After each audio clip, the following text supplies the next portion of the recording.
যাকে কাছের থেকে দেখলে ভাগ্য খোলে, দেখলে গাছ দূরের থেকে দেখতে ছিল আল্লাহ রসুলকে, মন ভরতে ছিল না, দোয়া করছেন মালিক দূরের থেকে দেখি মন ভরে না, একটু কি কাছে আসার অনুমতি দেওয়া যায় না? তোমার বন্ধুকে একটু কাছের থেকে দেখবো। মানুষের মতো হাঁটতে হাঁটতে আল্লাহ রসুলের মাথার সামনে আইসা দাঁড়ায় গেছেন, মন পড়ে আল্লাহর রসুলকে দেখছেন, আবার জায়গায় চলে গেছেন।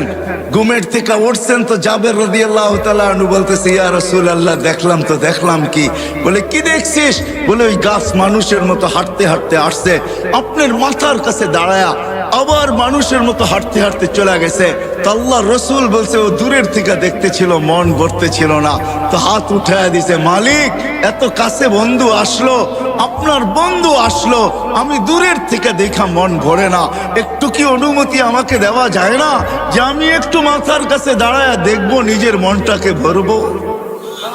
হায় হায় হায়, যাকে দেখা উঠ সেজদা করে উঠ, আল্লাহ রসুলের সামনে উঠ সেজদা করতেছিলেন, উঠ। সাহাবা বলছে, ইয়া রাসূলুল্লাহ নাহনু আহাক্কু বিহা, উঠ যদি আপনাকে সেজদা করতে পারে তাহলে তো আমরা বড় অধিকার রাখি।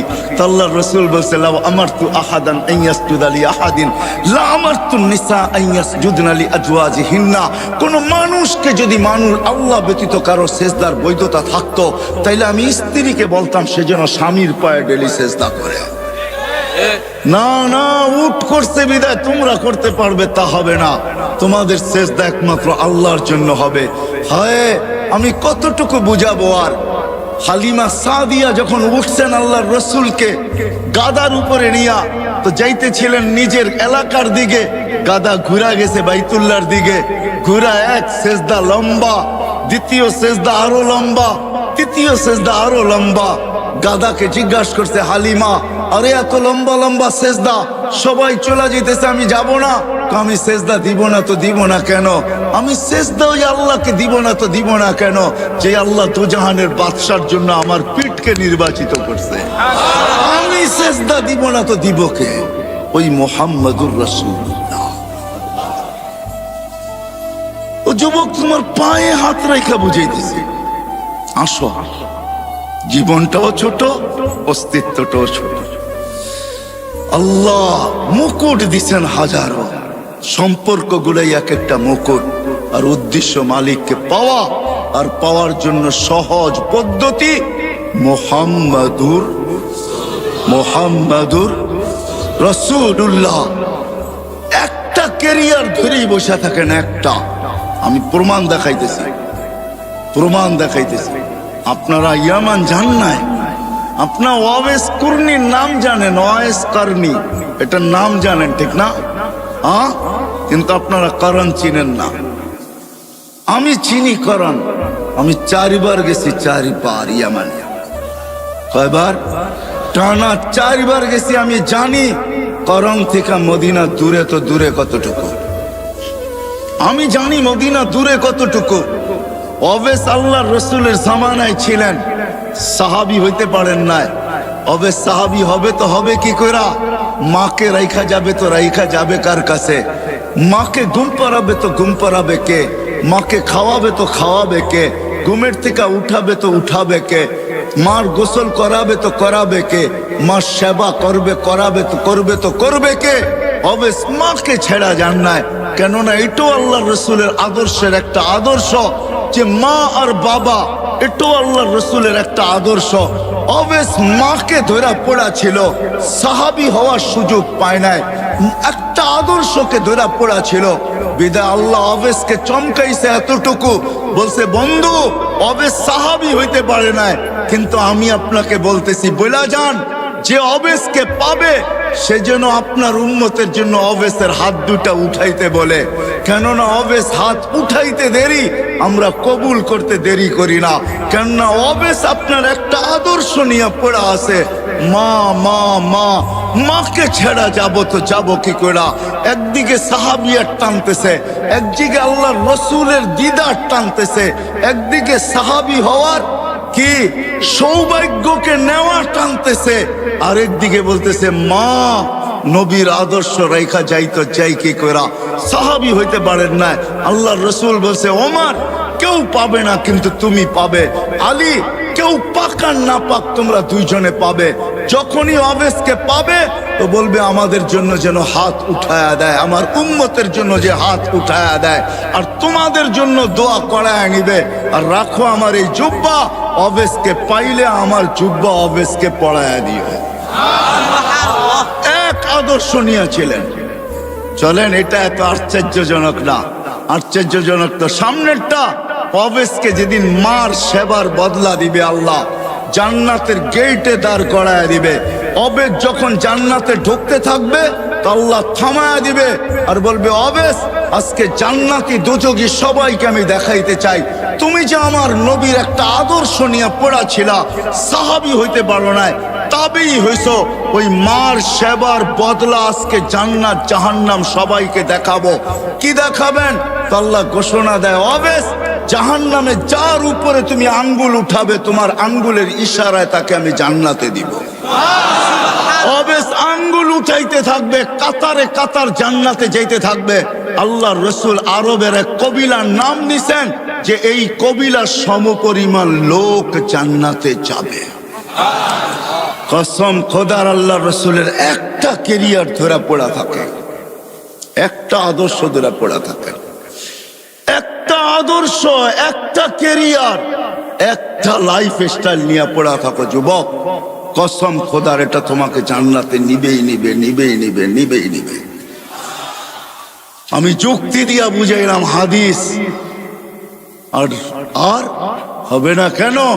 আল্লাহর রাসূল এই উম্মতের জন্য হারিসুল লাকাদ জাআকুম রাসূলুম মিন আনফুসিকুম আসিসুন আলাইহি মা আনিতুম হারিসুম বিল মুমিনিনা রাউফুর রহিম।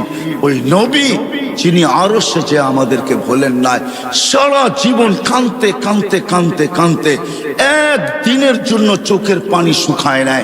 নাইলে জিবরিল মিকাইল কোনোদিন মিথ্যা বলতো না। জিবরিল মিকাইল দুজন জিজ্ঞাসা করছেন মা জালা আরাকা তাবকি, যখনই দেখি আপনার চোখে পানি কেন টলটল করে? বলছে যেদিন থেকে জান্নাত জাহান্নাম দেখা আসছি ওদিন থেকে চোখের পানি থামে না। যে সারা জীবন চোখের পানি ঝরাইছেন, মৃত্যু লগ্নে যখন যাইতেছেন তখনও চোখের পানি ঝরতে ছিল। জিবরিল আলাইহিস সালাম জিজ্ঞাসা করছেন আনতা ইলা রাফিক তাবকি আনতা ইলা রাফিকিল আলা আল্লাহু ইয়ান্তাযিরুক, এখনো কাঁদেন? আল্লাহ আপনার অপেক্ষায় অপেক্ষমান। উপর জগতে খুশির বন্যা চলতেছে, এখন বন্ধু বন্ধুর সাথে আইসা মিলবে, এই জন্য সমগ্র জগতে খুশির হুল্লোড় চলতেছে। আর আপনার চোখে পানি কেন? আপনি তো এখন আল্লাহর সান্নিধ্যে যাবেন, আপনার জন্য ঊর্ধ্ব জগতে খুশির বন্যা বইতেছে। সমগ্র জগৎকে সাজানো হয়েছে আজকে বন্ধু বন্ধুর সাথে চিরদিনের জন্য সাক্ষাৎ করাবে। আপনার চোখে পানি কেন? বলছে জিবরিল ফামান লিবাদিলি উম্মতি, এক প্রশ্ন এখনো বাকি, আমার পরে উম্মতকে দেখা রাখবে কে? নারায়ণগঞ্জের মানুষ এখানেই শেষ না, কবর থেকে কানতে কানতে উঠবে ওহুয়া ইয়াকুম ওয়া ইয়াবকি ওয়া ইয়াকুল জিবরিল আইনা উম্মতি, উঠবে আর কাঁদবে আর বলবে আমার উম্মত কোথায়, আমার উম্মত কেন রিসিপশনে আসে না? যখন মাকামে মাহমুদে নিয়ে যাওয়ার জন্য উঠানো হবে, মাকামে মাহমুদে যায় ও হাত রাইখা বলবে বসবো না। আল্লাহ বলবেন কেন বসবেন না? বলে আমার উম্মতকে, পিপাসিত উম্মতকে আমি বসলে পানি পান করাবে তো কে করাবে? আমি তো দুনিয়াতে বইলা আসছি মাওয়াইদুকুমুল হাউজ, উম্মতকে কানে কানে বইলা আসছি সাক্ষাৎ হাউজে কাউসারে সর্বপ্রথম হবে, আমি নিজের হাতে তোমাদেরকে পান করাবো। ঠোঁট উম্মতের হবে, হাত আমার হবে, আমি লাগায়া পান করাবো আর বলবো লা তাসমান বাদাহা আবাদা, আর কোনোদিন পিপাসা তোর কাছে আসবে না। এই পানি কে পান করাবে? তারপরে পুলসেরাতে মিজানে দৌড়াবো, পাল্লা যদি সামনে না ঝোঁকে তো এখানে দাঁড়াই হাত উঠাবো আর চিৎকার দিয়া বলবো আমা কুলতালি, আপনি কি আমাকে বলেন নাই সাউফা ইউতিকা রাব্বুকা ফাতারদা, আপনাকে রাজি করা ছাড়বো। আমার উম্মতের পাল্লা সামনে ঝোঁকে না, আমি রাজি হব তো হব কি কইরা? এরকম ভাবে সুপারিশ করা পাল্লা সামনে ঝুঁকাবো, আবার ছুটবো পুলসেরাতে। কেউ ওইখানে ফাইসা গেল কিনা?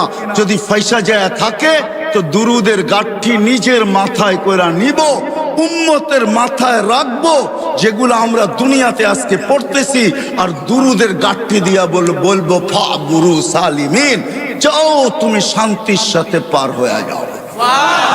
আমি বসবো না। যেই নবী কিয়ামতের মাঠে পর্যন্ত উম্মতি গুলা চিৎকার দিবে। আসেন, এই ছোট্ট জীবনটা, ছোট্ট অস্তিত্বটা, এই ছোট্ট হায়াতটা, ছোট্ট অস্তিত্বটা, এর সাথে সংযুক্ত যত কিছু ওই মালিককে রাজি করার জন্য, আর মালিক মুহাম্মদুর রাসূলুল্লাহর মাধ্যমে রাজি হবে। এই জন্য পাক্কা ওয়াদা করি আজকে যে না, ওয়াদ যদি আমার বুঝে আইসা থাকে, দিলে লাগা থাকে, আমি যুবকদেরকে বলবো নবীর আদর্শে আদর্শবান হব, নবীর আদর্শ শিখবো, নবীর কেরিয়ার শিখবো, নবীর লাইফ স্টাইলকে নিজের লাইফ স্টাইল বানাবো। ওয়াদা পাক্কা? বিলকুল। আল্লাহ কবুল করুক। কিন্তু নবীর আদর্শের ভিতরে, নবীর আদর্শের ভিতরে সবচেয়ে বড় আদর্শ যেটা দুনিয়াতে আসতে দেরি, ওই আদর্শের মেসেজ আমাদেরকে দিতে দেরি করেন নাই। আর যেদিন দুনিয়ার থেকে যাইতেছিলেন ওই দিন এই চিৎকার দিতে দেরি করেন নাই, আসসালা আসসালা ওয়া মা মালাকাত আইমানুকুম। আইসো নামাজের মেসেজ দিছেন, যাওয়ার সময় নামাজের মেসেজ দিতে দিতে গেছেন। ওই নামাজ নবীর আদর্শের সবচেয়ে বড় আদর্শ। নামাজের চেয়ে বড় কোনো আদর্শ নাই। এই জন্য আজকে ওয়াদা করব যে আজকের থেকে নামাজ কোনো অবস্থায় ছাড়ব না। পাক্কা? আল্লাহ কবুল করুক। নামান। কিন্তু আমি নারায়ণগঞ্জের যুবকদেরকে এটাও বলবো, আপনি ছাড়তে পারেন, তুমি ছাড়তে পারো, মা বোনদেরকেও বলতেছি ছেড়া দিতে পারেন। কিন্তু একটা কথা শুনতে হবে, আব্দুল কাদের জিলানী যদি না লিখতেন আর উনি যদি না বলতেন, আমি কোনোদিন বর্ণনা করতাম না। আব্দুল কাদের জিলানী রহমতুল্লাহ আলাইহি লেখছেন, শুকর সকালবেলা উঠা আল্লাহকে বলে লাকাল হামদ খালাকতানি আবতারা খালকিক, ও মালিক, সৃষ্টির ভিতরে আমি সবচেয়ে নিকৃষ্ট, তারপরও তোর প্রশংসা। কিন্তু মালিক, আমি নিকৃষ্ট হইলে হবে কি? আমার চোখেও আমার চেয়ে একজন বেশি, আমার চোখে আমার চেয়েও একজন নিকৃষ্ট আছে। আল্লাহ জিজ্ঞাসা করে, কে? তোমার চোখে তোমার চেয়ে নিকৃষ্ট? বসে যাকে তুমি 5 বেলা ডাকো তারপরও আসে না, ও আমার চোখে আমার চেয়েও নিকৃষ্ট। তো শুকর আল্লাহকে লজিক দেয়, লজিক। কেননা আমি মরবো, একদিন আসবে, আমি মাটি হয়ে যাব। কিন্তু যাকে তুমি 5 বেলা ডাকো আর ও আসে না, উকুদুহান নার, ও তো জাহান্নামের ইন্ধন হবে। বিদায় ও আমার চোখে আমার চেয়েও নিকৃষ্ট। বিদায় আমি সবার কাছে হাত জোড় দরখাস্ত করতেছি, যতদূর আমার আওয়াজ চায়, যে আমার কথা শোনা থাকে বা শুনতেছে, আপনি নামাজ ছেড়া দিতে পারেন। যুবক তুমিও পারো, নারী মা বোন আপনারাও পারেন। কিন্তু বাইবা নিবেন, শুকরের চোখে আমি যাব তো যাব কোথায়? এই জন্য হাত জোড় দরখাস্ত, নামাজ কোনোদিন ছাড়বো, কোনোদিন ছাড়বো। আজকে থেকে নবীর আদর্শ শিখবো এবং নিজের ক্যারিয়ার শিখবো, লাইফ স্টাইলকে লাইফ স্টাইল বানাবো। কিন্তু শিখার ক্ষেত্র পাবো তো পাবো কোথায়?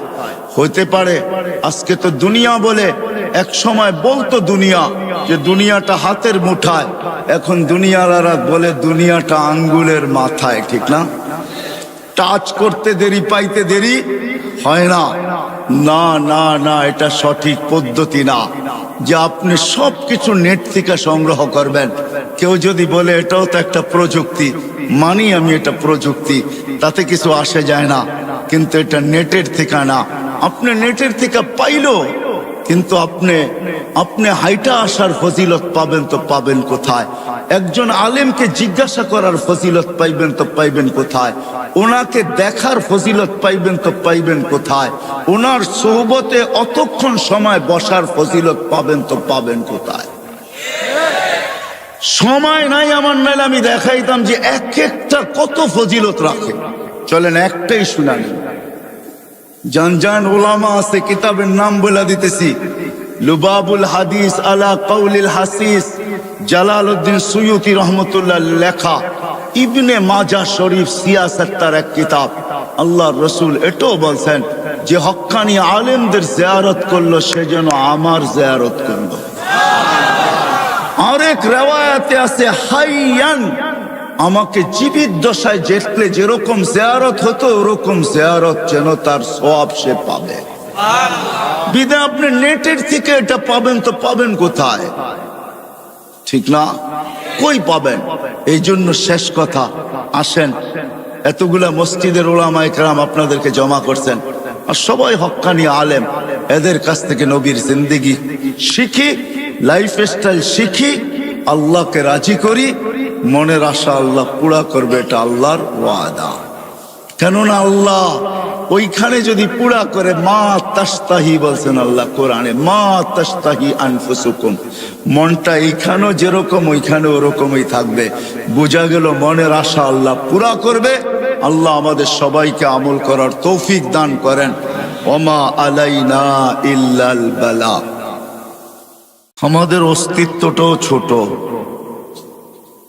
6 ফিট 6.5 ফিট, এটা হলো আমাদের অস্তিত্ব। 7 ফিটের খুব কমই লোক এখানে পাওয়া যাবে যারা একত্রিত হয়েছি। মনে হয় না কেউ 7 ফিট হবে, বেশির থেকে বেশি 6.5 ফিট, 6.25 ফিট। তো অস্তিত্বটাও কিন্তু আমাদের ছোট। আমার কথা বোঝেন তো? সুরটুর কিন্তু হবে না, এটা আগের থেকেই বুঝা বসতে হবে যে খুব সুর হবে। সুর আমার কাছে নাই, কোত্থেকে দিব? বিদায় এরকম কথা হবে, দিলের কানে শুনলে আশা করি বুঝে আসবে। অস্তিত্বটা আমাদের অনেক ছোট,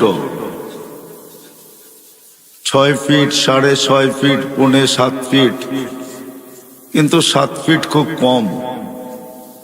আবার যারা একটু বেশি লম্বা হয় এরকম লোকের সংখ্যা খুব কমই। যেমন অস্তিত্বটা ছোট, এরকম আমাদের বয়সটাও ছোট, 60-70 বছর। অস্তিত্বটা ছোট ছিল, যদি বয়সটা একটু ছোট হইতো তাইলেও হয়তো মনটাকে বুঝাইতে পারতাম যে অস্তিত্বটা ছোট কিন্তু বয়সটা অনেক বড়। কিন্তু অস্তিত্ব যেমন ছোট, বয়সটাও তেমনই ছোট। 60-70 বছর এটা একটা বয়স হইল, কি বলেন? দেখতে দেখতেই তো 15টা বছর কেটে যায়, তারপরে যা প্রাপ্ত বয়স্ক হয়। তাহলে অস্তিত্বটা যেরকম ছোট, আমাদের বয়সটাও তেমনই ছোট। কিন্তু অস্তিত্ব ছোট, বয়স ছোট হইলে হবে কি? তাতে কিছু আসে যায় না। এই ছোট্ট জীবনটা কিন্তু, আর এই ছোট্ট অস্তিত্বটাকে আল্লাহ শত না হাজারো মুকুট দ্বারা সাজাইছেন। মুকুট বুঝেন? মাথায় মুকুট পড়ে না, আল্লাহ কিন্তু মুকুট দ্বারা সাজাইছেন। শত না হাজারো মুকুট দ্বারা আল্লাহ এই ছোট্ট অস্তিত্বটা আর ছোট্ট জীবনটাকে সাজাইছেন। চলেন 2-1টা দেখা যাক কেমন মুকুট দিয়ে আল্লাহ আমাদেরকে সাজাইলেন, নাইলে আমার আগের কথা বুঝে আসবে না। আর এখন বুঝা দরকার হলো বুঝা। বুঝা ব্যতীত কোনো জিনিস যতক্ষণ পর্যন্ত দিলে না গাঁথে ততক্ষণ পর্যন্ত করা সহজ হয় না। যদিও প্রতিনিয়ত প্রতিদিন নারায়ণগঞ্জের কবরস্থান ভরতেছে, মৌত এটা সত্য জানি, কিন্তু দিলে গাঁথে নাই। যদি গাঁথত তাহলে ফেরেশতাদের কথাই সত্য হইতো। আল্লাহুম্মা লাম ইয়াইশ, এটা ফেরেশতাদের কথা বলতেছি আমি। আর এই শব্দ হাদিসে আছে। ফেরেশতারা এই কথা কোনোদিন বলতো না, আল্লাহুম্মা লাম ইয়াইশ ফিদ দুনিয়া, যে আল্লাহ মৃত্যু যদি দিলে গাইথা যায় তাহলে একজনও তো বাস করতে পারবে না, কোনো মজাই পাবে না। বিদায় বোঝা গেল মৃত্যু সত্য, এটা মানি, মারা যায় চোখে দেখি, কবর দেওয়া হয় এটো জানি এবং দেখি, কিন্তু আসলে মৃত্যুটা দিলের ভিতরে গাঁথে নাই। যদি গাঁথতো তাইলে মনে হয় না আমরা এই ছোট্ট জীবনটায় কোনো মজা পাইতাম, কোনো মজাই থাকতো না, ঠিক না? কি বলেন? হয়তো কেউ কিছু খায়া ঝিমাইতে থাকে, মনে হয় বোঝেন নাই, কেউ কিছু খায়া ঝিমাইতে থাকে, ঝিমায় না? মনে হয় বোঝে নাই যুবকরা। কেউ কিছু খায়া ঝিমাইতে থাকে, আর আমরা হয়তো মৃত্যুর চিন্তায় ঝিমাইতে থাকতাম, ঠিক না? ঝিমানো বোঝেন তো?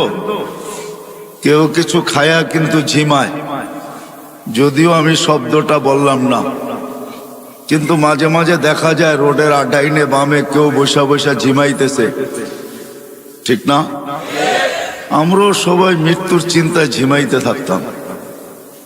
যা হোক, জীবনটা ছোট, অস্তিত্বটাও ছোট।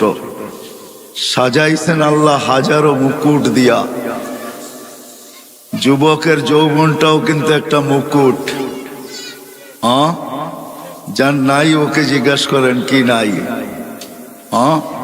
স্বাস্থ্য যতই থাকুক, সুদর্শন চেহারা যতই হোক, হাট্টা গাট্টা যতই হোক, যত বড়ই পয়সাওয়ালা হোক, সব কিছু মানি, কিন্তু যদি মুকুট না থাকে যৌবন, তাহলে হারবাল, কলিকাতা হারবালে যাবে আর আসবে,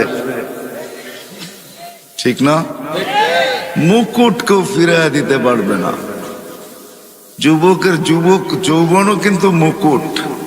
কেমন মুকুট? যদি মুকুট না হইতো তাহলে আল্লাহ কোনোদিন এই কথা বলতেন না, যুবক তোর যৌবন মুকুট। কেমন মুকুট জানিস? হায় হায়, তুই আরশের নিচে বৈশা মেলা দেখবি, তোর আরশের নিচে চলতে থাকবে মেলা, আর তুই থাকবি ওই মেলায়, আর আরশের বাহিরে হইতে থাকবে হিসাব কিতাবের খেলা। সাবআতুন ইয়াযিল্লুহুমুল্লাহু তাহতা যিল্লি শাবুন নাশা ফি ইবাদাতিল্লাহ। তাহলে আল্লাহ কোনোদিন এই কথা বলতেন না। যৌবন যদি একটা মুকুট না হইতো, তাহলে যুবককে আল্লাহ এই কথা বলতেন না, যুবক আরশের নিচে আমি ওই মেলায় তোকে স্থান দিব, যেই মেলায় 7 শ্রেণীর লোক ওই মেলায় থাকবে, ওরা মেলায় বিভোর থাকবে, আর আরশের বাহিরেই খেলা চলতে থাকবে, যেটাকে হিসাব কিতাব বলে। তাইলে এই হাদিস কোনোদিন আসতো না। মনে হয় বুঝাইতে পারি নাই। যৌবনও একটা মুকুট, কিন্তু বিশাল মুকুট। দুনিয়ার হিসাবও মুকুট দেখাইলাম, আবার আল্লাহ প্রদত্ত মুকুট। যৌবন যদি মুকুট না হইতো, তাহলে হাদিসে কুদসি কোনোদিন আসতো না। আল্লাহ যুবককে দেখা, ওই যুবককে দেখা আল্লাহ এই কথা বলতেন না, যেই যুবক শাবাব বা খুশা, যেই যুবক আল্লাহর ভয়ে নিজেকে লজ্জাপতির মতো গুটায় নিছে, তাইলে ওই যুবককে দেখায় আল্লাহ এই কথা বলতেন না। ফেরেশতাদেরকে এই কথা কোনো দিনও শুনাইতেন না, ইন্নী উবাহি বিহিল মালাইকা, ও ফেরেশতারা, আমি এই যুবককে নিয়ে তোমাদের উপরে গৌরব করি। এই শব্দ আল্লাহ কোনোদিন বলতেন না। যৌবনও একটা মুকুট। এরকম যদি দেখাইতে যাই, কোরআনের ওই কথা তো রয়েই গেল, ওয়ালাকাদ কাররামনা বনি আদম। আল্লাহ বলে শ্রেষ্ঠত্বের মুকুট তোর মাথায়। কোরআন বলতেছে শ্রেষ্ঠত্বের, তুই ছোট হইলে হবে কি? কেননা তুলনা করতে গেলে আমার কাছে সময় হবে না যে আমরা অস্তিত্বগতভাবে কতটুকু ছোট। জিবরিল আলাইহিস সালামের সাথে তুলনা চলবে না আমাদের, কেননা ফাইদা রাসুহু ফাওকা সাবঈ সামাওয়াত, ওনার মাথা 7 আকাশের উপরে, রিজলুহু তাহতাস সারা, পাও 7 জমিনের নিচে, সিত্তুমিয়াতু জানা, 600 ডানা, লাউ কাশাফা জানাহাই লাগাত্তাল মাশরিক ওয়াল মাগরিব, 2 ডানা প্রসারিত করলে 2 সীমান্ত ঢেকা যায়। ওটার সামনে তো আপনার আমার কোনো তুলনাই নাই। বিধায় ওনাকে দিয়ে আমাদেরকে তুলনা করলে চলবে না। কোনো পার্সেন্টেজ নাই। জমিনেরটা দিয়ে আমাদেরকে তুলনা করতে হবে। জমিনেরটা দিয়ে তুলনা করতেও যদি যাই তাহলে পাওয়া যায় সুলাইমান আলাইহিস সালামের দাওয়াতে যে মাছ আসছিল সর্বপ্রথম, উনি জমিনের প্রাণীকে একবেলা খাওয়াইতে চেয়েছিলেন, অনুমতি আল্লাহ দিয়া দিছিলেন। উনি 6 মাস বৎসর বড় পাকায়া যখন রেডি করছেন, আল্লাহকে বলছেন মেহমান পাঠান। আল্লাহ বলছে জল না স্থল? বলছে জল আগে পাঠান, স্থলের মানুষগুলা তো বাড়ির মানুষই, ওরা পরে খাবে না। তো আল্লাহ জলের থেকে একটা মাছ পাঠায়া দিছিলেন শুনছিলাম। মাছ এসা সালাম দিয়া বলছে আল্লাহর নবী আজকে তো আপনারই মেহমান। বলে বিলকুল। বলে খাওয়া রেডি? বলে বিলকুল রেডি। তো খাইতে শুরু করছেন, যা পাকাইছেন 1 বছর পর্যন্ত জিন ইনসান দিয়া সব খাইছেন। যেই পাতিল দিয়া পাকাইছেন ওগুলা খাইছেন, যত বর্তন সর্তন পেয়ালা শেয়ালা যত চামচ চুমচ সব খাইছেন, এমনকি চাটাই পর্যন্ত খায়া ফেলছেন। সব খায়া যেমন পাকানের আগে পরিষ্কার ছিল এমন পরিষ্কার করে দিছেন। তো সুলাইমান আলাইহিস সালাম বলতেছিলেন এমন পেটুক তো দেখি নাই। তো বলছে আল্লাহর নবী মেহমানকে এরকম ভাষায় বলা উচিত না, অন্য কেউ যদি বলতো তো মেনা নিতাম, কিন্তু আপনি আল্লাহর নবী হইয়া এরকম বললেন, তো বললেন কি কইরা? বিদায় আপনি যখন খোঁচা মাইরাই দিলেন তো আমি সত্য বলতে বাধ্য হইলাম। আল্লাহ আমাকে ডেলি এরকম 3 লোকমা দেয়, আপনি তো 1 লোকমা দিলেন, বাকি 2 লোকমার জায়গা এখনো খালি আছে। তাকে দিয়েও কিন্তু আমরা তুলনা করলে হবে না। একটা হাতি দিয়েও যদি তুলনা করি তার তুলনায় আমরা বহুত ছোট, ঠিক না? বিদায় অস্তিত্বটা আমাদের ছোট, কিন্তু অস্তিত্বটা ছোট, আবার বয়সটাও কিন্তু ছোট। অস্তিত্ব ছোট, কসম খোদার আমাদের বয়সটাও ছোট। কিন্তু হইলে কি হবে? এই অস্তিত্ব আর বয়সের উপরে হাজারো মুকুট লাগানো আছে, মুকুট। গণাইতে গেলে বা দেখাইতে গেলে সারাটা রাত্র কেন জীবনটা চলে যাবে। যদিও আমরা এগুলাকে কখনো অ্যানালাইসিস করি না, ভাবি না, চিন্তা করি না যে আমার অস্তিত্বটা কত বড়, আমার অস্তিত্ব এবং আমার এই ছোট্ট বয়সটা। আর এই যে হাজারো মুকুট দিয়ে আল্লাহ আমাকে সাজাইলেন, এটা দিলেন তো দিলেন কেন? কি জন্য দিলেন আল্লাহ? এই কথা কিন্তু আমরা ভাবি খুব কম লোকই। মনে হয় না এই মজলিসে একজনও পাওয়া যাবে না। আমি মুকুট দেখাইলে অনেক দেখানো যাবে, সবগুলোই কিন্তু এক একটা মুকুট, বিশাল বিশাল মুকুট। সৃষ্টির ভিতরে শ্রেষ্ঠত্ব দিলেন আপনাকে, এটাও একটা মুকুট। কুদরতি হাত দিয়া তৈরি করলেন, এটাও একটা মুকুট। না মুকুট না? 9 মাস সময় নিয়ে 10 মাস সময় নিয়ে তৈরি করলেন। আয় আমি তো বলতে বাধ্য, আল্লাহ আল্লাহ সবচেয়ে বড় ম্যাজিক। আল্লাহ ম্যাজিশিয়ান। আল্লাহ সবচেয়ে বড় ম্যাজিক হলো আপনি আর আমি। মানুষের চেয়ে বড় কোনো ম্যাজিক নাই। ছোট্ট একটা উদাহরণ দিলে বুঝে আসবে কিনা জানি না। যদি এই ময়দান কেন, বাংলাদেশের বিশাল থেকে বিশাল ময়দান যদি নেওয়া হয় আর সমগ্র দুনিয়ার চোখের ডাক্তারদের যদি ডাকা হয় আর সবার সামনে যদি একটা ছোট্ট প্রশ্ন রাখা হয় যে 100 বৎসর আপনাদের গবেষণা চলতেছে ছোট্ট একটা চোখ নিয়া, আপনি গবেষণায় কতটুকু অগ্রসর হইলেন আর কতটুকু অগ্রসর হওয়া বাকি আছে, তাইলে কসম খোদা সারা দুনিয়ার ডাক্তার এই কথা বলবে। সারা দুনিয়ার ডাক্তার এই কথা বলবে যে গবেষণা করতেছি এটা জানি, কিন্তু কতটুকু পৌঁছতে পারলাম আর কতটুকু বাকি আছে, সারা দুনিয়ার ডাক্তার বলবে এটা আমাদের জানা নাই। যে আল্লাহ ছোট্ট একটা চোখে এরকম ম্যাজিক ফিট করতে পারে, ওই আল্লাহ কিরকম? ছোট্ট একটা চোখে এতটুকু ম্যাজিক যে সারা দুনিয়ার চোখের ডাক্তার যদি আনা হয়, সারা দুনিয়ার চোখের ডাক্তারকে যদি আনা হয় আর যদি বলা হয় যে গবেষণা করতে করতে 100 বৎসর হয়ে গেল, আরো বেশি 200-400 বছর বললেও কম হবে না।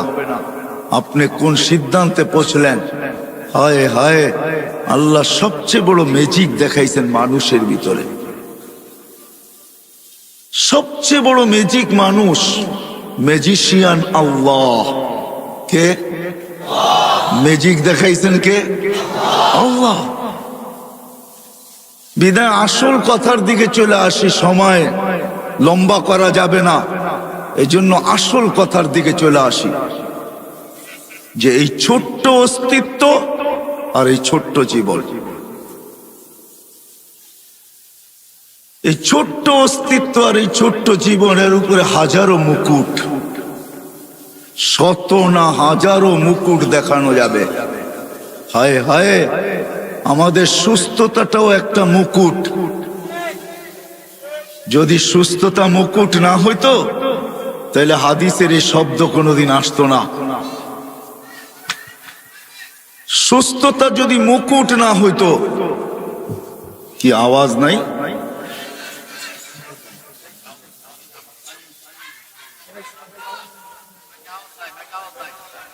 সুস্থতা যদি মুকুট না হইতো, সুস্থতা একটা মুকুট। আরে আজিজও, আওয়াজ হবে কোত্থেকে? নিয়ে আসছেন লিপ টাচ। এটা লিপ টাচ, এটা মুখের সাথে লাগায়া বললে আওয়াজ যাবে, ডাইনে বামে গেলে এটা আওয়াজ যাবে না। এটা বানানো হয়েছে সিঙ্গারদের জন্য, সিঙ্গার, বক্তাদের জন্য এটা বানানো হয় নাই। একটু আগে তো শুনতেছিলেন, ঠিক না? কেননা মুখের সামনে নিয়ে বলতে থাকলে খুব ভালো শুনবেন। এটার নামই হইল লিপ টাচ। ঠোঁটের সাথে লাগায়া বলতে হবে। আমরা সিঙ্গার না, আমরা সিঙ্গারের অপেক্ষায় আছি যে আল্লাহ জান্নাতে সুপার সিঙ্গার দেখাবে, ওটার অপেক্ষায় আছি। আমরা সিঙ্গার না। নিয়েই তো আসছেন লিপ টাচ, কানেরটা নিয়ে আসেন, আওয়াজ শুনবেন। ডাইনে গেলে বামে গেলে এটা আওয়াজ টানে না। বিদায় কথা আর 15 মিনিট হবে, শুধু আপনাদের মাইকের দুর্বলতার কারণে। এটা ওলামায়ে কেরাম ভাইবা নিয়ে আসে না, বাবে সব বক্তা ঠোঁটে লাগায়া বলবে, এরকম অভ্যাস আমার নাই। আমি তো ডাইনেও দেখবো, বামেও দেখবো, তারপরে বলবো। বিদায় কথা শেষ হয়ে গেছে পড়ায়। বিদায় কানেরটা হইলে হয়তো বলা যেত, কিন্তু ডাইনে বামে দেখতেই হবে। মানুষ অভ্যাসের দাস, একটা প্রবাদ বাক্য আছে। আবার এটাও আছে, অভ্যাস মানুষের দাস, এটাও একটা প্রবাদ বাক্য আছে। বিদায় এই জিনিসটা হলো লিপ টাচ। এখন শোনা যায়? এখন শোনা যাবে। যা হোক, কথার শেষ জায়গায় চলে আসছি আমি। এই ছোট্ট অস্তিত্বটা আর এই ছোট্ট জীবনটা আর এই শত না হাজারো মুকুটের উপরে 2-4টেই দেখাইলাম। যুবকের যৌবন মুকুট, সুন্দরীর সৌন্দর্য মুকুট। আমাদের প্রত্যেক ব্যক্তির কাছে যা আছে প্রত্যেকটাই এক একটা মুকুট। সব কিছু দিছেন একমাত্র আল্লাহকে রাজি করার জন্য, আল্লাহকে পাওয়ার জন্য, আল্লাহকে খুশি করার জন্য, আল্লাহকে সঙ্গে নেওয়ার জন্য, আল্লাহকে পক্ষে নেওয়ার জন্য। যদি আল্লাহকে রাজি না করতে পারলাম, সঙ্গে না নিতে পারলাম, খুশি না করতে পারলাম, আল্লাহকে না পাইলাম, তাইলে কিন্তু যেইখান থেকে আমাদের যাত্রা কিন্তু জান্নাত থেকে। মানুষের যাত্রা জান্নাত থেকে, আবার মানুষের গন্তব্য কিন্তু জান্নাত। যদি গন্তব্য আমাদের জান্নাত না হইতো, তাহলে বিশেষ করে আল্লাহ মানুষের মনগুলা স্বর্গের আশা দ্বারা কোনোদিন ভরতেন না। মানুষ যেমনই হোক, আরো ছোট নিয়ে আসেন, মানুষের আশা যেমনই হোক, মানুষের আশা যেমনই হোক, মানুষ যত গুনাহগারই হোক, মানুষ যতই আল্লাহর থেকে দূরে হোক, সবার দিলের ভিতরে কিন্তু জান্নাতের আশা আছে। আমার কথা বোঝেন তো? সবার দিলে জান্নাতের আশা। কেননা আমাদের গন্তব্য, আমাদের যাত্রাও কিন্তু জান্নাত থেকে। আমাদের বাবা প্রথম জান্নাতেই ছিলেন, যদিও আমরা জান্নাত থেকে বাহির হয়ে আসছি, কিন্তু আমাদের গন্তব্য জান্নাত। যার কারণে গুনাহগার থেকে গুনাহগারও কোনো না কোনো পর্বে এই কথা বলে যে জান্নাতে যাব, জান্নাতেই যাইতে চায়, স্বর্গেই যাইতে চায়, নরকে কেউ যাইতে চায় না, জাহান্নামে কেউ যাইতে চায় না। বিদায় আল্লাহ জান্নাতের আশা দিয়ে আমাদের দিলটা ভরা দিছেন।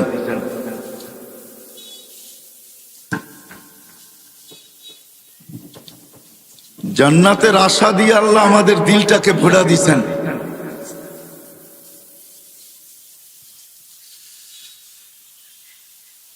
আইলা তো আইলা, হগলতের বাদে আইলা। এটাই সিলেটের কথাটাই সত্য আর কি, বুঝছেন তো? আসলো তো আসলো, কিন্তু সবার শেষে আসলো, আমার হাতে সময় নেই। তো যেটা বুঝাইতেছিলাম, আমাদের অস্তিত্বটাও ছোট, আমাদের বয়সটাও ছোট। হাজারো রত্ন দ্বারা বা হাজারো মুকুট দ্বারা আমরা সাজানো, প্রত্যেকটা এক একটা হাদিস দিয়া পাট পাট দেখানো যায়। বলতেছিলাম সুস্থটাও একটা রত্ন, একটা মুকুট। না হইলে হাদিসে এই কথা কোনোদিন আসতো না, আল্লাহ কোনোদিন এই কথা বলতেন না। অসুস্থ ব্যক্তি যখন, মানুষ যখন অসুস্থ হয়, তা আল্লাহ চিৎকার দিয়া বলতে থাকে, উক্তুব আমালাল্লাযী কানা ইয়ামালু ফিস-সিহা। সুস্থ অবস্থায় বান্দা বান্দি যে আমল করতে, ওটাকে লিখতে থাকো। তো ফেরেশতা বলে, আল্লাহ কেন লিখবো, কেন লিখবো? করতে তো কেন লিখবো? অসুস্থ, আমল তো করে না। আল্লাহ প্রতি উত্তরে বলে, অসুস্থতা আমার পক্ষ থেকে, বান্দার পক্ষ থেকে না, বিদায় লিখতে থাকো। সুস্থতাটাও কিন্তু, অসুস্থতাটাও একটা মুকুট। যদি না হইতো তাহলে এই হাদিস কোনোদিন আসতো না। আমি হাদিসে কুদসি দিতেছি, আল্লাহর বাণী। আল্লাহ বলে, আনিনুল মারিদি তাসবিহুন। যখন অসুস্থ অবস্থায় আহ আহ করতে থাকে, তো আল্লাহ সুবহানাল্লাহ পড়ার সওয়াব লেখাইতে থাকে। সিয়াহাতুহু তাহলিলুন। যখন অসুস্থতার কারণে চিৎকার দিতে থাকে, তখন আল্লাহ বলে, লা ইলাহা ইল্লাল্লাহর সওয়াব লিখতে থাকো। ফজিলত কি ওলামাদের থেকে জেনে নিয়েন, যে লা ইলাহা ইল্লাল্লাহ পড়লে মিলবে কি, কি সওয়াব পাওয়া যাবে, এটা ওলামাদের কাছ থেকে শিখা নিলে ভালো হবে। তাইলে অসুস্থতাটাও একটা মুকুট, সুস্থতাও একটা মুকুট। ধনাঢ্য হওয়া একটা মুকুট, আবার দারিদ্র হওয়া, গরিব হওয়া একটা মুকুট। যদি মুকুট না হইতো, তাহলে আল্লাহর রাসূল হাত উঠায় কোনোদিন দোয়া করতেন না, ওয়াহশুরনি ফি সুমরাতিল মাসাকিন। আল্লাহ, গরিবদের সাথে কিয়ামতের দিন আমাকে উঠায়।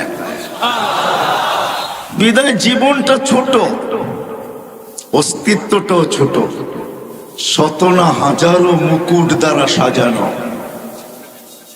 আসেন আসল কথায়,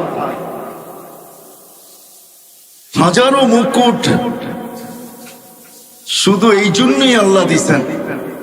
আরেক শব্দে বলতে পারেন, মানুষের কাছে যা কিছু আছে, অস্তিত্ব বলেন, হায়াত বলেন, যত কিছু মানুষের সাথে সম্পর্কিত, যত সম্পর্ক বলেন, সব কিছু আল্লাহ আমাকে দিছেন, আপনাকে দিছেন আল্লাহকে রাজি করার জন্য। সবকিছু আল্লাহকে রাজি করার জন্য দিছেন। হ্যাঁ, চাওয়ালা চা বিক্রি করে, ওটাও দিছেন আল্লাহকে রাজি করার জন্য, আল্লাহকে পাওয়ার জন্য। নাইলে এই হাদিস কোনোদিন আসতো না। ও চায়ের ব্যবসায়ী, ছোট ব্যবসায়ী, ক্ষুদ্র ব্যবসায়ী, কিন্তু হাদিস আছে ইয়াহশুরু মান নাবিয়্যিন ওয়াস সিদ্দিকিন ওয়াস শুহাদা। ও যদি আল্লাহকে পাওয়া যায়, কিছু গাড়ির বহরে যুক্ত হইলে মন খুব প্রফুল্ল হয়, ঠিক না? মনে হয় বোঝেন নাই, ইঙ্গিত বোঝেন? কিছু গাড়ির বহরে যদি নিজের গাড়িটা যুক্ত করা যায় তাহলে খুব ভাব আসে, ভাব, ঠিক না? ওই চাওয়ালাও যদি আল্লাহকে রাজি করতে পারে তাহলে কিয়ামতের দিন আল্লাহর রসুলের পাশে দাঁড়াবে 500। নবীদের পাশে দাঁড়াবে, ভাবেন ওর ভাবটা কিরকম হবে। আমি শব্দ চেঞ্জ করে দিলাম, হয়তো আপনারা বুঝতেছিলেন না। আমাদের এই ছোট অস্তিত্বটা এবং এই ছোট্ট বয়সটা, এর ভিতরে যা কিছু আমাদের সাথে সংযুক্ত, সব আল্লাহকে রাজি করার জন্য, আল্লাহকে পাওয়ার জন্য। আর একটা কথা কানে বসায় নেই, দিল এইখানে বসায় নেই, আল্লাহ পাওয়া ছাড়া দুনিয়া কাটবে বটে, দুনিয়া কাটবে, এটাই সত্য প্রমাণ। কেননা জন্ম লগ্নি আল্লাহ কানে বলে দিছেন, হুয়াল্লাযী খালাকাকুম সুম্মা রাযাকাকুম, হুয়াল্লাযী খালাকাকুম সুম্মা রাযাকাকুম। ওই আল্লাহ যিনি আমাদেরকে অস্তিত্ব দিছেন, ওই আল্লাহ যিনি আমাদেরকে অস্তিত্ব দিছেন, উনি প্রত্যেক ব্যক্তিকে লালন পালন করবেন, এটা আল্লাহর ঘোষণা। কিন্তু যদি মালিককে জিজ্ঞেস করি কতদিন করবেন, তো মালিক নিজেই জবাব দিতেছেন ইলা আজালিম মুসাম্মা, একটা সময় পর্যন্ত করব। তারপর মালিক সুম্মা আখাযনাহু বাগতা ওয়া কাযা, আল্লাহ 7 ঘন্টা টানা ডাকবে। আর কি বইলা ডাকবে? নারায়ণগঞ্জের মানুষ, দুনিয়ার মানুষ আসামিকে ধরার জন্য খোঁজে, আমি তোকে মাফ করার জন্য খুঁজি। দুনিয়ার মানুষ শাস্তি দিয়া মজা পায়, আমি মাফ করা মজা পাই। দুনিয়ার মানুষ শাস্তিতে অভ্যস্ত, আমি মাপে অভ্যস্ত। দুনিয়ার মানুষ শাস্তিকে ভালোবাসে, আমি মাফ করাকে ভালোবাসি। দুনিয়ার মানুষ শাস্তিকে ক্রেডিট মনে করে, আমি মাফ করাকে ক্রেডিট মনে করি। এই শব্দ দিয়া 7 ঘন্টা ডাকবে। বলেন এখানে কয়জন আছি আমরা? এটা শব্দ দিয়া যথেষ্ট। কয়টা শব্দ? কয়টা? সুবহানাল্লাহ একটা শব্দ, আলহামদুলিল্লাহ একটা শব্দ। উলামাদেরকে জিজ্ঞাসা করেন সুবহানাল্লাহ আলহামদুলিল্লাহ তামলাউ মা বাইনাস সামাই ওয়াল আরদ, সৌরজগৎ বেড়া যায়, কিন্তু সমগ্র সৃষ্টি মিলে গুনাহ দিয়া ভরা যাবে না। কিন্তু আল্লাহ বলে ওয়ালাউ বালাগাত যুনুবুকা ইনানাস সামা, তুই একাও যদি ভরা দিস, আর শুধু ভরিস নাই, আকাশ ভেদ করে যদি উপরও চড়ায় দিস, তুই মাপ চাইতে দেরি, আমি মাফ করতে দেরি করব না। ওয়ালা উবালি, আমার পরোয়া হবে না, আমি তাকায় দেখবো না তুই কত গুনাহ করছিস। শুধু 5 টাইম ডাকে না, 5 টাইম আল্লাহ আমাদেরকে ডাকে না। ওইখান থেকে বাহির হয়ে গেছি। যদি আল্লাহ আমাদের মতনই হইতেন, বাধ্য করতেন, হায় হায়, তাহলে 5 টাইম, সাথে 7 ঘন্টা রাত্র, এই শীতের রাত্রে 7 ঘন্টা আল্লাহ ডাকবে আর কেউ আসবে না, এটা কোনোদিন সম্ভব ছিল না। ছিল? আল্লাহকে কি আল্লাহ শুধু আল্লাহ? আল্লাহকে রফা আসসামা বিগাইরি আমাদ, আল্লাহ উনি যিনি খুঁটি ছাড়া আকাশকে দাঁড়া করাইছেন। আল্লাহ কে? বাসাতাল আরদা আলা মাইল জামাত, যে পানির উপরে জমিনকে বিছাইছেন। আল্লাহ কে? জাআলাল জিবালা আওতাদা, যে পাহাড়কে প্যারাক বানায় দিয়েছেন, উনি আল্লাহ। শুধু পাহাড়কে প্যারাক বানান নাই, 99টা পদের মালিক যিনি আল্লাহ, উনি ডাকে। কিন্তু সাড়া দেয় তো দেয় কয়জন? কয়জন আমরা সাড়া দেই? আল্লাহ কিচ্ছু বলেন না, কেন আল্লাহ জানেন সীমা রেখা তোমাকে দেওয়া আছে, আসতে দেরি, তোমাকে উঠাইতে দেরি করব না। বিদায়ী ছোট্ট অস্তিত্ব আর ছোট্ট জীবনটা, এর সাথে সংযুক্ত যা আছে সব দিছেন মালিককে রাজি করার জন্য। যতক্ষণ পর্যন্ত মালিক রাজি না হবে তো গন্তব্য আমাদের যাত্রা যেখান থেকে আর মনে আসা যেটা, ওই জান্নাত কোনোদিন পাওয়া সম্ভব হবে না। বুঝাইতে পারলাম? এতটুকু বুঝে আসলো? দুনিয়া কেটে যাবে, আবারও বলতেছি দুনিয়া কেটে যাবে, আল্লাহ না পাইলেও কেটে যাবে। 750 কোটি মানুষের ভিতরে 600 কোটি মানুষই আল্লাহকে মানে না, জানে না, চিনে না। তারপরে ওদের জীবন কেটে যেতেছে, আজকে না মানলেও কেটে যাবে। কিন্তু কালকে যে মৃত্যু, এরপরে 1 সেকেন্ডও আল্লাহ পাওয়া ছাড়া কাটবে না। কসম খোদার কাটবে না, এটাই সত্য। বিদায় সব সম্পর্ক আল্লাহ পাওয়ার জন্য, আল্লাহ পাওয়ার জন্য আল্লাহ দিছেন। এই অস্তিত্বটাও আল্লাহ পাওয়ার জন্য, ছোট্ট জীবনটাও আল্লাহ পাওয়ার জন্য, এর সাথে সংযুক্ততা যত জিনিস আছে সব আল্লাহ পাওয়ার জন্য। কিন্তু একটা ছোট্ট প্রশ্ন, আল্লাহ পাবো তো পাবো কি করে? আল্লাহকে তো চোখে দেখা যায় না যে আমি আল্লাহ পাবো, আল্লাহর কথা তো শোনা যায় না যে আমি আল্লাহ পাবো, আল্লাহকে তো ধ্যান ধারণায় আনা যায় না, আল্লাহকে তো আঁকা যায় না আল্লাহ কিরকম। মানুষ ব্যঙ্গচিত্র দুনিয়াতে অনেক আঁকছে, আরো না জানি দুনিয়া যতদিন থাকবে কত ব্যঙ্গচিত্র আঁকবে, কিন্তু আজ পর্যন্ত মনে হয় কারো কলমে আল্লাহর কোনো চিত্র উঠে আসে নাই। সত্য তো?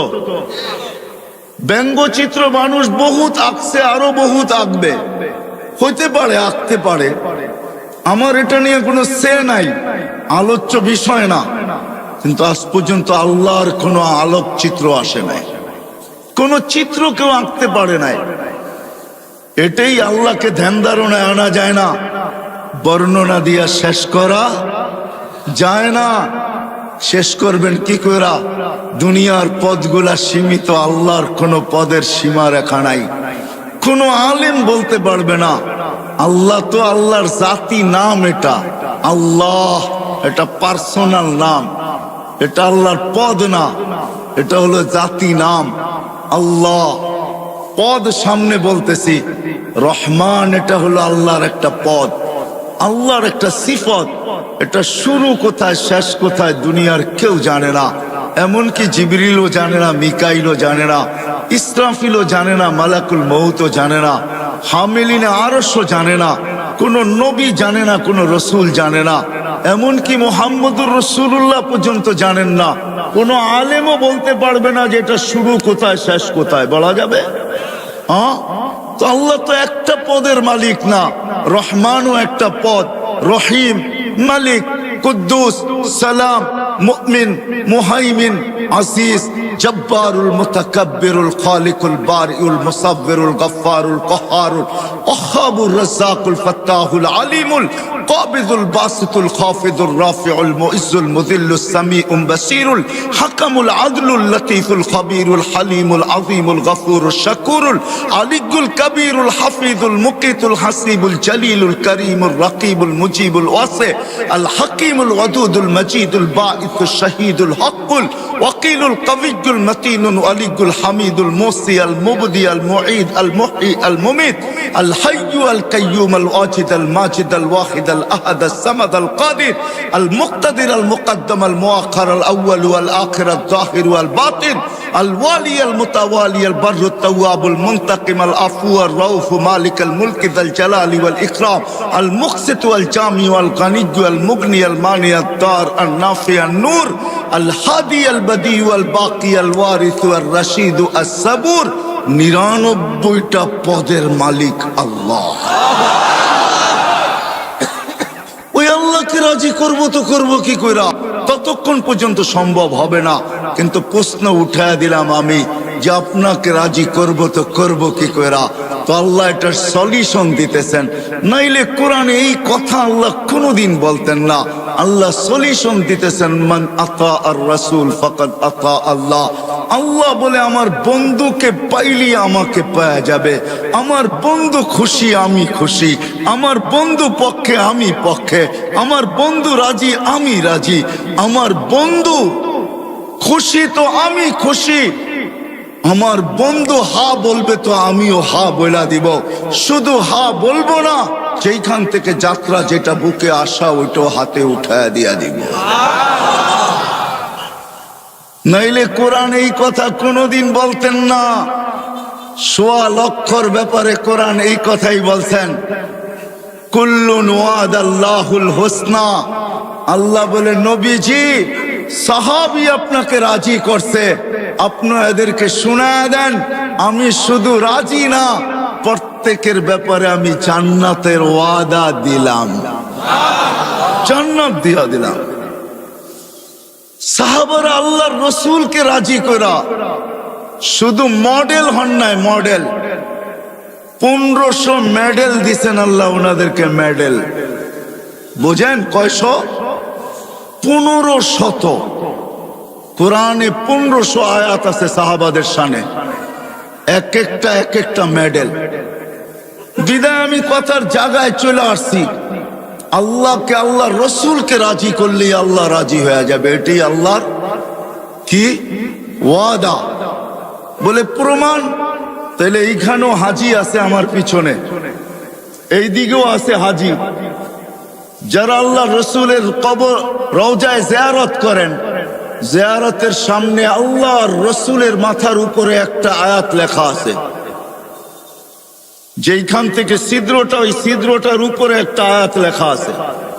আয়াতটা লেখা হইল ফাইন জাউকা, আপনার উম্মত যদি আপনার কাছে আসে গুনার বোঝা নিয়া, আস্তাগফারাল্লাহ, আর আয়েশা যদি আমার কাছে মাপ চায়, আস্তাগফারা লাহুর রাসূল, আপনি যদি একটু ইশারায় হা বইলা দেন, লাওয়াজাদাল্লাহ তাওয়াবার রাহিমা, তো আমি আল্লাহ ওয়াদা করতেছি, প্রতিজ্ঞা করতেছি, লাওয়াজাদা, আল্লাহ কসম খায়া বলতেছে, আমি আমার জাতের কসম, আপনি হা বলতে দেরি আমি মাফ করতে দেরি করব না। তাহলে আমি আমার কথার জায়গায় চলে আসছি। ছোট্ট জীবন, ছোট্ট অস্তিত্ব, সম্পর্ক হাজারো, সবকিছুর উদ্দেশ্য আল্লাহ পাওয়া। আর আল্লাহ পাওয়ার জন্য সহজ মাধ্যম, সবচেয়ে সহজ মাধ্যম মুহাম্মাদুর রাসূলুল্লাহ সাল্লাল্লাহু আলাইহি ওয়াসাল্লাম। আল্লাহর রসুলের গোলাম হইলেই হবে। বিদায় নারায়ণগঞ্জের মানুষ যদি বুকের আশাটা পুরা করতে চাই, যুবক তুমি যদি বুকের আশাটা পুরা করতে চাও, বুকের আশাটা পুরা করতে চাও, তাহলে আল্লাহর রসুলের আমি দুই একটা কাহিনী দিব, যদি আপনাদের দিলে লাগে। ওই রসুল যার পেশাব যদি ভুলে পান করে, পেশাব, উম্মে আয়মান আল্লাহর রসুলের পেশাব ভুলে পান করে ফেলছেন। আল্লাহর রসুল, বুখারীতে আছে, আল্লাহর রসুল পেশাব করছেন রাত্রে কোনো পাত্রে।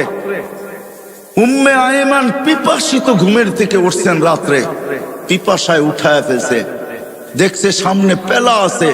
আল্লাহর রসুলের দাসী ছিল উম্মে আয়মান, পেলা সামনে রাখা, হাত দিয়া দেখে পানির মতো তরল, নাক নিয়া দেখে সুঘ্রাণ, মন মানতে ছিল না, পান করা পিপাসা মেটায় নিছে।